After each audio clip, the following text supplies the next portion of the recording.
Hello，大家好，我係一件翡翠阿 Ken。同樣都係翡翠，點解有啲產品可以爭100倍嘅價錢？係啦，喜歡我的影片，多謝訂閱同埋俾個 like。係啦。咁例如呢件同埋呢件，點解佢哋嘅價錢係爭100倍？甚至乎呢一件。好，跟住我哋睇下佢嘅工啦。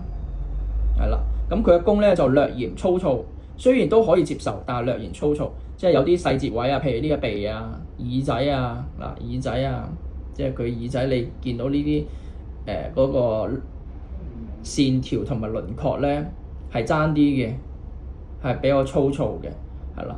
再講埋佢嘅佢嘅拋光係啦，佢嘅拋光呢啲白色嘅一條條罅咧。就係因為佢拋光唔好，所以就仲冇呢啲光滑、好光滑發亮嘅感覺，反而係好粗糙嘅，係啦。咁就係拋光拋得唔好。咁我哋再比較埋呢一件2萬幾嘅佛宮。咁首先我哋見到佢嘅種咧，係比頭先嗰件咧係靚好多嘅。呢個至少去到螺種，係啦，冰螺種。而且咧，佢嘅厚度咧非常好嘅，係啦，非常飽滿嘅，個圖好圓揼對嘅，係啦，塊面啊、面珠燈啊，全部都非常好嘅，係啦。而且我哋睇一睇佢嘅雕工啦，係比頭先嗰件咧係細緻好多嘅，係啦，細緻好多嘅，係啦。咁啊，輪廓啊、線條啊都呈現得非常好。咁最後咧，佢會結合埋佢嘅色，係啦，佢嘅色係屬於一個翠綠嘅顏色。咁呢個都係加分點嘅，咁就係最影響嗰個價錢嘅因素咧。第一就係種質同埋顏色係並排第一嘅，係啦，種質同埋顏色係啦。咁你嘅種越靚，你嘅顏色越靚，價錢就越高。咁再結合埋佢嘅尺寸，咁啊越大件一定係越貴㗎啦，係啦。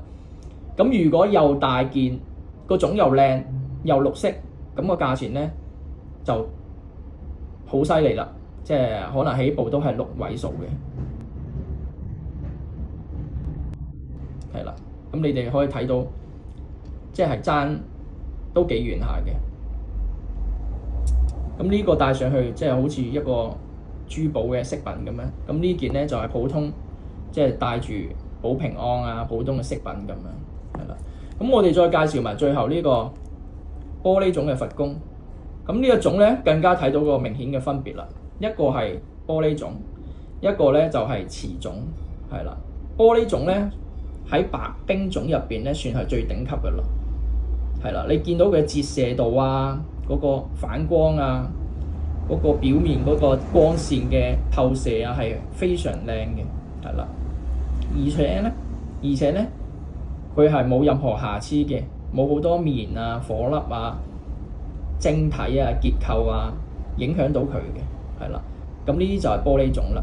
咁你再睇埋佢嘅工啊，呢啲線條啊，全部都係好明顯嘅，好細緻嘅。你睇下佢嘅拋光，係啦，拋光係好靚嘅，係啦。